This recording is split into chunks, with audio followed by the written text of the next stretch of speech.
Hello, people. So, yesterday was my first work from home kind of day, and I just realized one is actually more productive being at home. Yeah, I mean, like in terms of in office, no, there's a lot of everybody gathers, you chat, you waste time, and commuting to and fro is also it's like so pointless. So, really, now I think I'm becoming a fan of this work from home thing, and probably everything in life happens for a reason, right? So, I think that's what it's this whole coronavirus thing is God's way of ensuring that people start prioritizing things that are really important, like even work is good, but the to and fro commuting not so great. So anyway, people, this is almost I have to say this, like of late I've been getting a lot of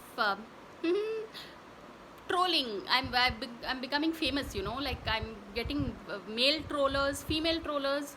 So I mean, I can choose to feel really sad about it, but I prefer to look at it as it's a compliment, yeah. But I just have to say, anyone who's trolling me, yeah, within seconds your comment is removed, because yeah, there's enough of tragedy and grief in the world, yeah. And what is amazing is someone is taking the time to sit in they are taking their precious time of the day to type something nasty on someone's profile. Now that is something really. So that's what, people, for all the trollers out there, life is too short, yeah. Just live and let live. Someone feels happy making such tacky videos, just let them do it.